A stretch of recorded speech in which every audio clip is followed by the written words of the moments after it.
Sir, യൂത്തിൽ ഇങ്ങനെ പ്രതിഷേധയാതെ നമുക്ക് റൂട്ടൊന്ന് divert ചെയ്താൽ. അല്ല, എടോ, മന്ത്രിയെ പ്രൊട്ടക്ട് ചെയ്യാൻ കഴിഞ്ഞില്ലേ പിന്നെ നിങ്ങൾ എന്തിനാ മുന്നിൽ പിന്നിൽ നടക്കണം? അവരെ പിടിച്ച് മാറ്റോ? ഗ്രൂപ്പ് തർക്കം പരിഹരിക്കാൻ കേന്ദ്ര നിരീക്ഷകൻ എത്തിയ ദിവസം കൊള്ളാം. എല്ലാം നേരിട്ടുണ്ട്, മനസ്സിലാക്കട്ടെ. പ്ലീസ് നിർത്തൂ പ്ലീസ്. ദയവേത് നിങ്ങൾ പിരിഞ്ഞു പോകണം, അല്ലെങ്കിൽ മന്ത്രിയെ പോകാൻ അനുവദിക്കും.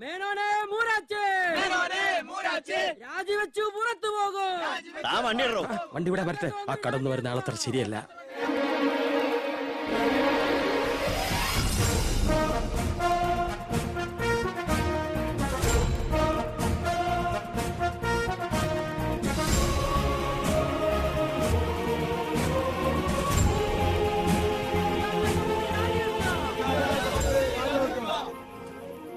സാർ, അക്രമം അഴിച്ചുവിടാൻ വന്നവരല്ല ഞങ്ങൾ.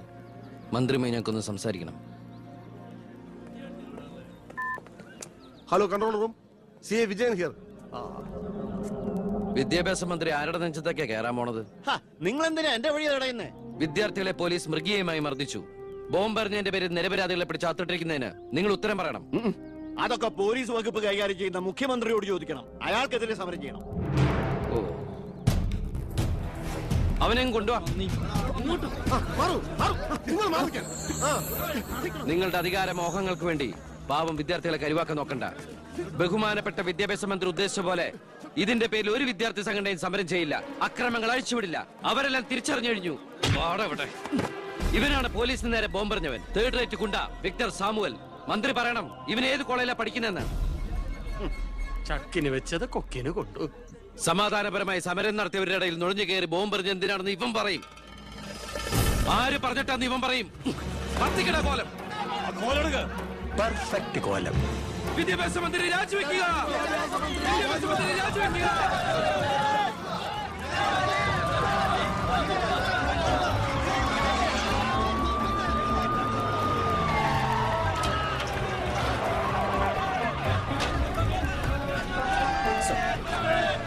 എത്ര നേരായി നടുറോട്ടി കിടക്കുന്നു? അടിച്ചു മാറ്റോ എല്ലാத்தைയും.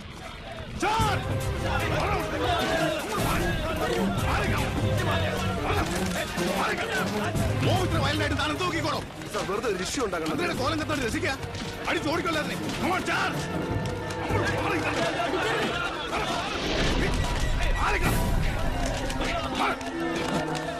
നമുക്ക് നിൽക്കാതെ ഓടി രക്ഷപ്പെടാൻ നോക്കൂ. വേഗം ഓടിപ്പോടോ.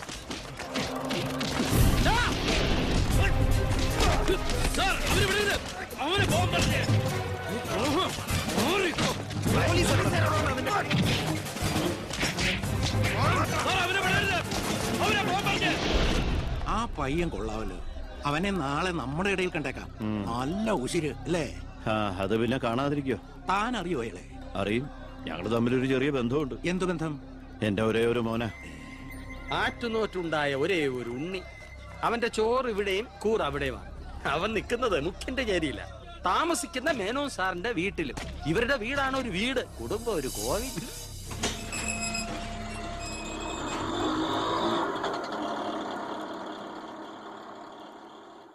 നിർത്തിക്കോ, മുമ്പിൽ വീടാ, ഇനി പോവില്ല.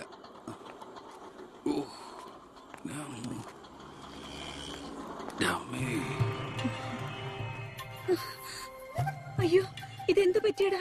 അഴിമതി വീരനും കുടില ബുദ്ധിശാലിയുമായ ഒരു മൂരാജി മന്ത്രിക്കെതിരെ ശബ്ദമുയർത്തിയതിനും അങ്ങേരുടെ കോലം കത്തിച്ചതിനും പോലീസ് തന്ന സമ്മാനാണിത്. ഏത് മന്ത്രി? നമ്മുടെ വിദ്യാഭ്യാസ മന്ത്രി ഇല്ലമ്മാ. അത് നിന്റെ അച്ഛനല്ലേ? ഞാനത് നിഷേധിക്കുന്നില്ല. കാശ് കൊടുത്ത് ഇടിപ്പിച്ച പോലെ എന്നെ ഐഡിയത്. അയ്യോ ഏട്ടാ, ഇത് എന്തു പറ്റി? ഒന്നുമില്ല മോളെ, ഒന്നും. അയ്യോ, നന്നായിട്ട് കിട്ടിയ ലക്ഷണം ഉണ്ടല്ലോ. വിഷമിക്കണ്ട. ലാത്തിയുടെ ചൂടറിഞ്ഞ തുണക്കുട്ടന്മാർ രാഷ്ട്രീയത്തിലേറെ ശോഭിക്കും. എതിരാളികളെ ലാത്തി കൊണ്ട് അടിച്ചൊതുക്കിയും ചിലർ രാഷ്ട്രീയത്തിൽ വല്ലാതെ ശോഭിക്കുന്നുണ്ട്. പക്ഷെ അതൊന്നും അത്ര ശാശ്വതമല്ല. Every dog has a day. ഞാൻ മകനെയാണ് ഉദ്ദേശിച്ചത്. നീ ഇരിക്കെ, ഞാൻ വിളമ്പാ. ഓ, എനിക്ക് വേണ്ടമ്മാ. ഇത് VIP കളുടെ ടേബിൾ അല്ലേ. ഇവിടെ ഇരുന്ന് കഴിച്ചാൽ അങ്ങോട്ട് ഇറങ്ങില്ല. എനിക്കുള്ള വിധം ഞാൻ അടുക്കള പോയി കഴിച്ചോളാം. ജീവിതകാലം മുഴുവൻ നിനക്ക് അടുക്കളയിൽ കിടന്ന് ഇറങ്ങാനാ യോഗം. ഓ, എനിക്കത് മതി. എന്തായാലും ഞാൻ നിങ്ങളുടെ ഗ്രൂപ്പ് ഓഫീസിന്റെ തിന്നാലല്ലോ വന്ന് ഇറങ്ങുന്നത്. എന്നെയും എന്റെ ഗ്രൂപ്പിനെയും പരസ്യമായിട്ട് അവമാനിക്കുന്നവനെന്തിനാ ഞാൻ കഷ്ടപ്പെട്ടുണ്ടാക്കണ എന്റെ വീതം കഴിക്കാൻ ഇങ്ങോട്ട് കെട്ടിയെടുക്കണത്? മക്കള് കഴിക്കുന്നതിന്റെ കണക്ക് ഞാൻ പറയൂടി. രാവിലെ ഇറങ്ങുമല്ലോ കഞ്ഞിമുക്കിയ ഡ്രസ് ഇട്ടുണ്ട്. അതിലും വേണം എന്റെ അതെ, എല്ലാം സർക്കാരിനെ വെട്ടിച്ചുണ്ടാക്കുന്നതല്ലേ?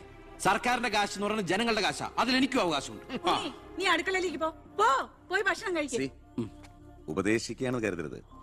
ജീവിതത്തിന് ഒരു ലക്ഷ്യമൊക്കെ ഉണ്ടാവും. എന്നിട്ട് ആ ലക്ഷ്യത്തിന് വേണ്ടി പരിശ്രമിക്കണം. Get me? നല്ല ഉപദേശം. ആ ഇരിക്കുന്ന ആളോട് ചെന്ന് പറയാം. പോത്തിനോടാണോ വേദം ഓതുന്നത്? ഞാൻ ഇത് ഉദ്ദേശിച്ചത് മകനെയാ. അച്ഛനെ ഉദ്ദേശിച്ചാലും വലിയ കുഴപ്പമൊന്നുമില്ല. ഇവനെ ഇന്ന് ഞാൻ നിങ്ങളൊന്നും മിണ്ടാതിരിക്കെ. അച്ഛൻ അവന് വഴക്ക് പറയുന്നതിൽ എന്താ തെറ്റ്? അവന് ഞങ്ങളുടെ കൂടെ നിന്നൂടെ?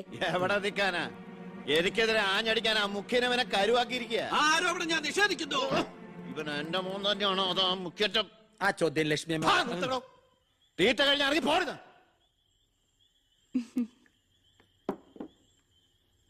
നിനക്ക് അവിടെ പോയിരുന്ന അവരോട് കഴിച്ചാലെന്താ?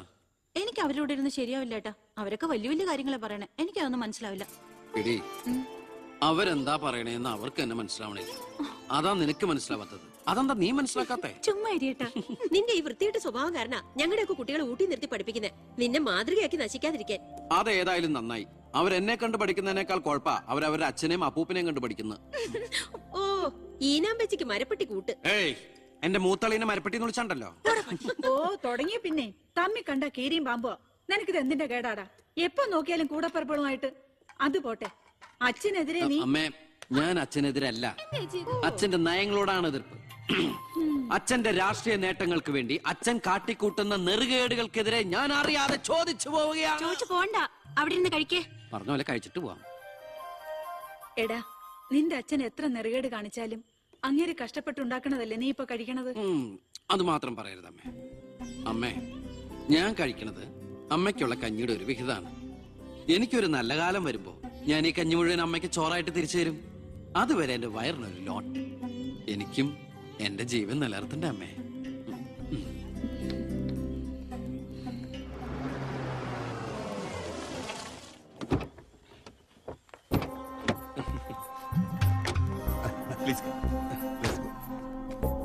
ഇത് അനിൽ മുഖർജി, നമ്മുടെ പെപ്കോ കോള കമ്പനിയുടെ സിഇഒ. ഈവനിംഗ് ഫ്ലൈറ്റിന് ഡൽഹിയിൽ നിന്ന് വന്നതേ ഉള്ളൂ. ശരി. This is my co brother collector Gopinath. Oh, hello. How are you? Fine. ഞാൻ പറഞ്ഞിരുന്നില്ല അച്ഛാ, ഇവരൊരു പുതിയ പ്ലാന്റ് കൂടി ഓപ്പൺ ചെയ്യുന്ന വിവരം. അയ്യോ, അത് ഉടനെ വേണോടാ. ഇപ്പൊ തന്നെ കോട്ടപ്പുറത്ത് കുടിവെള്ളമില്ലെന്നും പറഞ്ഞ് ജനങ്ങൾ മുറവിളി കൂട്ടുക. ഇനിയിപ്പോ 50 കിലോമീറ്റർ ചുറ്റളവില് ഭൂഗർഭജലം വലിച്ചെടുക്കുന്ന പുതിയ പ്ലാന്റ് കൂടി തുറന്നാൽ ജനവിളകും. ഹേ, അതൊക്കെ ആരറിയാൻ പോകുന്ന വെച്ചാ? കുടിവെള്ള ക്ഷാമത്തിന് സർക്കാർ ചെലവില് നമ്മൾ ടാങ്കറിൽ വെള്ളം അടിക്കും. എന്നാലും അല്ല അച്ഛാ, പെർമിഷൻ കൊടുക്കാന്ന് പറഞ്ഞൊരു 2 കോടി രൂപ ഞാൻ ഇവരുടെ കയ്യിൽ നിന്ന് വാങ്ങിയിരുന്നു. ചെറാക്കുളം ഫൈനാൻസിന്റെ കാസർഗോഡ് ശാഖ തുടങ്ങിയത് ആ പണം കൊണ്ട്. അച്ഛന് താല്പര്യമില്ലെങ്കിൽ ഞാൻ ആ പണം പിൻവലിച്ച് തിരിച്ചു കൊടുത്തേക്കാം. അത് വേണ്ട. പിന്നെ ആ വ്യവസായ മന്ത്രി ദിവാകരന് ഒരു തുക കൊടുക്കേണ്ടി വരുമെന്ന് പറഞ്ഞേക്ക്. കൺഫേം. Thank you. എല്ലാം കേട്ടു. ഒന്നും നടക്കില്ല. Good night. അല്ല, അതെ, നാളെ ഒരു വഴിതടൽ സമരമുണ്ട് KK റോഡില്. ബഹുമാനപ്പെട്ട മന്ത്രി അച്ഛൻ അതുവഴിയൊന്നും വന്നേക്കരുത്.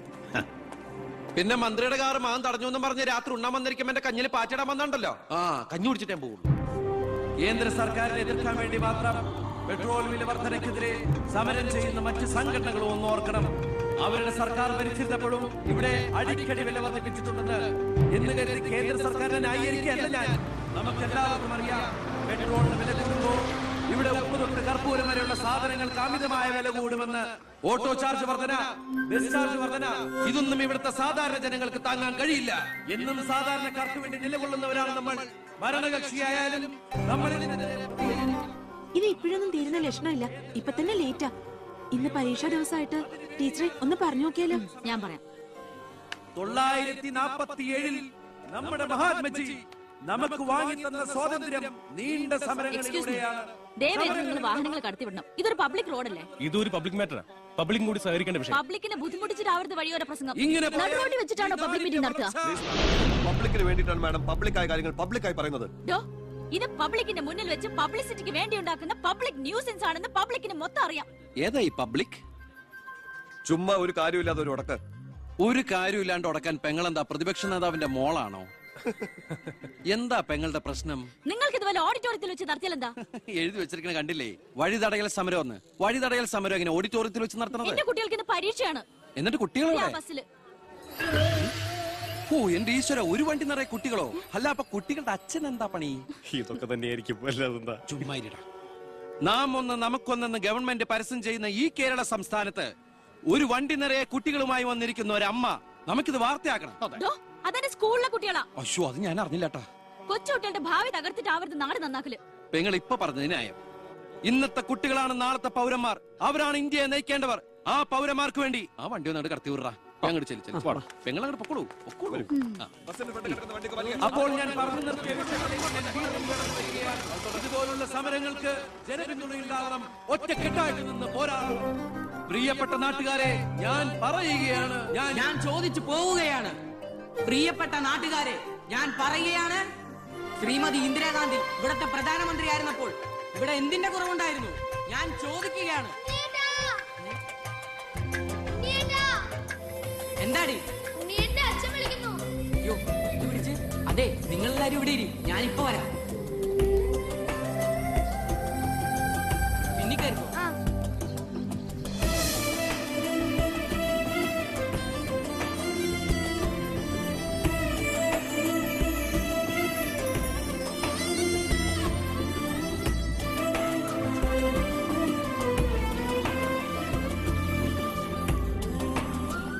മോളെ ഇതോടെ ഒന്ന് കഴുകി വെച്ചേരെ. ശരി.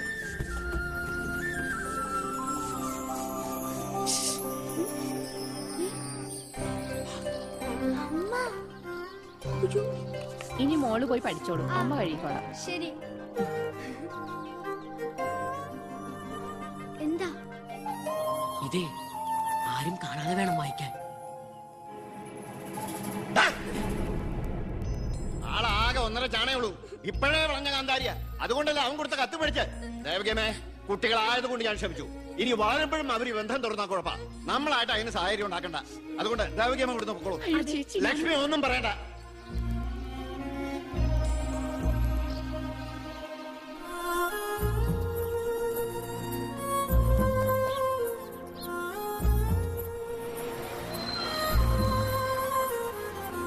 ടീച്ചറെ, സ്കൂളെത്തി, ഇറങ്ങണ്ടേ?